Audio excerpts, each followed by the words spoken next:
Hello, hello. I think there's something wrong with the fact that I'm okay with being without makeup. I'm just mucking about with it actually. And I was. Okay, Google. Next. That thing's been playing weird jokes on me all morning. I'm trying to. You know that movie called. Hang on. Okay, Google. Hey, Google. Hey, Google. Volume 5.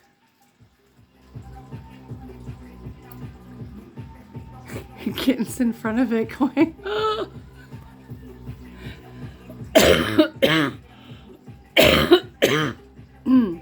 Hey Google, next. Okay, I'm trying to get the song. Try and listen for it. It's very seductive. I just love it. It's by Tito and Teraturo, if I'm saying that right, from the movie After Dark. It's when she does the seductive dance. My gosh, that's a hot song. Okay, so yeah, doing my makeup. Got a few ideas for this channel. And yeah, I'm thinking of doing true crime because it's something that I am passionate about. Kitten's listening like, hang on. Okay, Google, play the soundtrack After Dark. Can you do that? Choosing songs is only available to Spotify Premium subscribers. She stammers like I do. Oh, I can't stand this thing. She drives me nuts. Anyway. It's not the song. If it isn't from the original soundtrack, I don't like it. But After Dark is a really good song. So, changes. All right, excuse the language. I did not know this was going to happen. Okay, Google, next.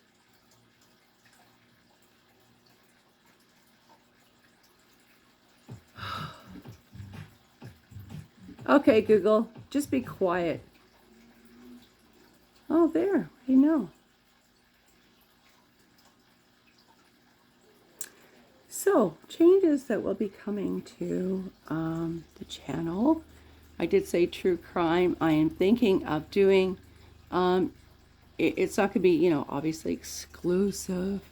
I do videos on other people's hashtag, and I think that's pretty cool that I get to do that, which is Tea Tuesday, and that's by Kathy's Favorite Things in Life with Patty. And the other one, Kimmy, What's for Dinner, Y'all, and New to Me, and I love doing that too. I love being part of a collab that I enjoy. I guess anybody's like that. You don't want to join a collab that you don't like. So I'm part of 4 collabs, 2 people. Love it. I was thinking, what do I do on YouTube? Like, what do I really like? And I am a true crime binger. I am so absolutely can't help it. If you knew my life, you'd understand. And maybe someday I'll tell you all of the reasons why I'm into true crime and murder and mystery and unsolved, and because I've had a life, and nothing like that has happened to me. I've been kidnapped when I was 15. I was shoved into a car. I was that girls' alternative program over on 5th Street behind Quadra Street School. And this is completely different from what I was going to say, because this is true, but the other ones are true as well. It's just, I didn't want to share this one, but whatever. I don't have any secrets. A friend threw me into her so-called two brothers' car, and they whipped me up to Mount Doug, and the one guy proceeded to try and take my clothes off, rip them off, and his shirt was off, his pants were undone. I was 15 years old. I was still a virgin, and his shirt was off and his pants were halfway off, and I leapt on his back like a cat, just right, and bit him on the left side of the shoulder, drew blood, was running down him, and he called me a couple 4-letter words, which may or may not be accurate. But anyway, from that, I went to his baby blue Chevelle, which was, the keys were inside of it. It says stick shift, and rolled the window up, and it was unrolled just a little bit, rolled it up, and started the car. Had my foot on the clutch. Thank God I could drive a stick shift. I was, like I said, at the top of Mount Doug, and I'm able to go there. I've been to the places that things have happened, but I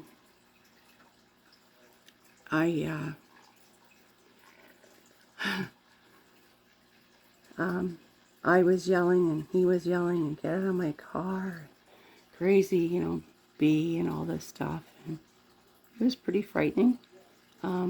I was absolutely fearful that my first experience was going to be something like that, and that was going to happen that day without my consent. And I used to carry like note paper around in big butt purses, like huge purses. And I wrote letters to my parents just saying, like, if anything happens to me, I'm not going to say the guy's last name. I'm not going to say his name at all. Kidnapped me and put me in the back of the car. And I also named the girl, who, that was the very last time she was ever a friend of mine. Obviously not a friend. But anyway, I put one in the glove compartment and one underneath my seat. And I made him promise. He's like, don't touch my car. And I, had the ignition on, foot on the clutch. And I said, no, I'm all adrenalized. Like, at that point, I probably could have killed the guy if I wanted to. I just didn't think of that. I just thought of taking the Chevelle and going over Mount Doug. That's all I could think of at that moment, was just, ending the situation, because I didn't see an end. I figured my father had already told me not to leave the property, the school. And then with my girlfriend shoving me in the car and the guy shoving me in the car, my dad's not going to believe me. So long story short, he didn't know the letters were in there till after. I didn't tell him where they were. And I said, listen, I will let you get back into your car, but you have to take me back to the school where I was. And precision even of time had to match up. And well, he agreed, and I went back to school, terrified that, he's beside me, but terrified also that I had to remind him like several times going down Mount Doug, and you guys have been there with us. We were up the top of Mount Doug at nighttime, terrified that we're going to end up dead. And then I thought, oh yeah, right. You might want to slow down, because when my father gets a hold of you, there's several letters written in this vehicle, I said, and my dad's going to find out I was kidnapped, and he's going to come after you. Like, my father's a cop. Now, my dad wasn't a cop at that time. Before that, he was. It was a couple of years before that, and he wasn't a cop very long. Anyway, so he slowed down. I got home. I got back safe, and it's weird how it takes time to process this stuff, like even to identify the words, right? So anyway, yeah, I guess I'll tell you the other time. So I got back okay. The other time I was little. I was 4.5, 5 years old, lived on North Park Street. There was a shooting went off about between 5:30 and 7:30 in the morning. And Mom had no idea, Mother had no idea where it was. Just somewhere. Go down the end of the driveway and tell me where it was. Let me know what happened. And so she sent her little wee child, her little innocent me, her little innocent child, to the road to find out what happened. And then she called it in at the radio station and want to watch. So what happened was my neighbor, one house over, had shot his wife. And it was at the top of the stairs, and they found her body at the bottom. The police had come, and the only way to get him to give up or surrender to the police with the weapon that he had, because he couldn't be loose like that. I didn't know this at that time, but putting stuff together and talking about it years later, they had to smoke him out. And yeah, I lived in pretty seedy neighborhoods. I mentioned my family was very poor.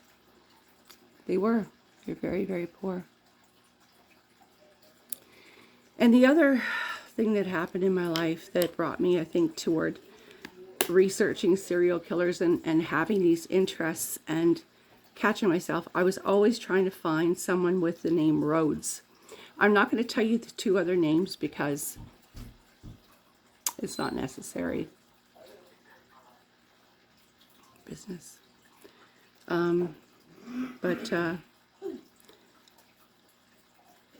at the school that I had been removed from, kidnapped, there was a fella who came along. He was the boyfriend of one of the girls that went to my school. And we called him Blair. So I'm not going to go into the rest of it, but anyway. He was supposed to talk to the girls, all the girls, there's 20 girls at Girls Alternative Program. And we were all there for different reasons. Me, I had been so sick that I had been taken out of school, more to be my mother's servant. But anyway, under the ruse of having arthritis and not able to go to school, but I was able to work my butt off at home. Anyway, went to the school. And this chap came along, and he wants to have a discussion with us girls, but downstairs of the school in the basement, it was a finished basement and everything like that. So he's having a conversation with us. And in his elementary life, was boasting about, whether it's true or not, I don't know, but he was boasting about murdering a police officer and how good it felt. And shivers went all over me. This guy sitting right next to me, I didn't like the feeling of him anyway. But it really hit my life in a very profound way.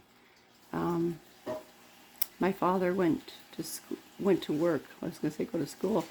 So while I'm serving coffee, this guy was buying drugs, allegedly, from a girl that I'm not going to mention her name. She's gone. He allegedly killed her, pled guilty to it. And came to school one day, and in cream color cords and a tweed sweater, was covered in blood. When I was walking onto 5th Street from Finlayson, where I took the bus from Burnside to Finlayson, got off Finlayson, walked straight down until I got to 5th, and then I was there at school. I mean, I could take another bus, but it was faster to do it my way. So anyway, yeah, I saw him from a distance, and it looked like somebody took a 22 and blew a big hole in his chest. It was awful. It was frightening. And I mean, I saw him like that. He stunk first thing of beer. Big triggers for me, having a father who was an officer, even for a short time. Dude made me so paranoid. And I went in school. I talked to one of the teachers, and I gave her supreme crap, right? I just said, I don't know what in the hell's wrong with you people, but you're running a school with 20 girls. I said, you've got this moron coming here and drinking coffee with everybody and insisting on talking to 20 girls without a teacher. I was livid. I mean, I was proper mad. And I just let her have it. And she goes, you're absolutely right. And I said, look at him outside. Like, seriously, She looks at him, she's going, what's all the blood about? Oh, well, that's a good question. He told me I had a nosebleed, but I had, my nose cauterized. I don't even know what I told her, how many times that was by that time, that it was 15. But anyway, I just said, back up. I locked the door from the inside. It wasn't a school. It was a house converted to a school. And locked the door, phoned my dad. Get me out of here now, right? Get me now. I will be waiting for you. I'm in. He goes, where are you? Are you safe? No, I'm not safe. I'm inside the school. I'm locked myself in a room. Come and get me. I will see you when you get here. Just get me now. 6 minutes later, from 3852 Wilkinson Road, he got there, and I hopped out the window. I hit the garage, went down like this, and it was converted. I was part of the basement. So I jumped from the second story down there. I'm surprised I didn't break my bones. And ran. I left my books behind, ran for the car. And days later, I don't know, maybe it was within 2 weeks, my dad had talked to, I can say her name, and I can say his name, Jack Calvé, because he was my dad's buddy, and I talked to Jack a few years ago, and he's gone now. But anyway, his daughter, it said in the paper, was missing. Okay, fine. My father was just scared as ever, just terrified he was. And he was worried for his friend, obviously. He said, she's your age. And, at least I know where my daughter is, and da-da-da-da-da. And we followed it in the paper. And then one day it said the name Blair was in there. And her passport, all wallet contents were in the back incinerator of his property. His mom put it there. She's as crazy as a loon in my view. But anyway, I don't care. My view, she's crazy as a loon to protect her kid like that. I wouldn't. Anyway, so yeah. The day that I saw him, and the rest of the girls, 19 girls, saw him, he had taken the life of a young 15-year-old girl. And she was, the nicest girl in the world. I never knew her, but I was told this.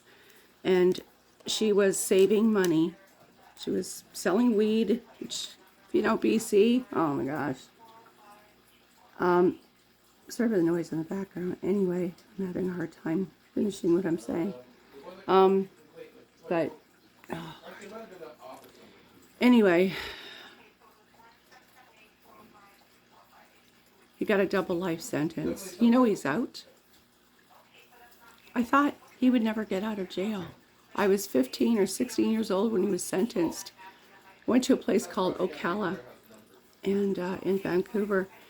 And with a shortage of jails, a shortage of prisons, and everything else that happened, he got out years ago. And the one who told me was Jack Calvé. So I think murder touches everyone's lives at some point. You may hear somebody, you may know somebody down the street, same community, same town. Maybe you live on the Galloping Goose and something's happened there, but it hits everyone's life in some point. You're going to know somebody who knows somebody who's gone through it. And by the time I hit 15, there was a neighbor that was shot. I was kidnapped. Never reported, didn't tell my dad that. I would have been blamed. And then Blair killing that beautiful girl. I know what she looked like because I followed the paper, but wow. So crime stories have been a part of my life since then. I would write. Oh, for pity's sake! Really? Put the smoke. It's all over now. You open a window. Sorry for that. You have a thing on the stove, no matter what, it's going to happen. Anyway,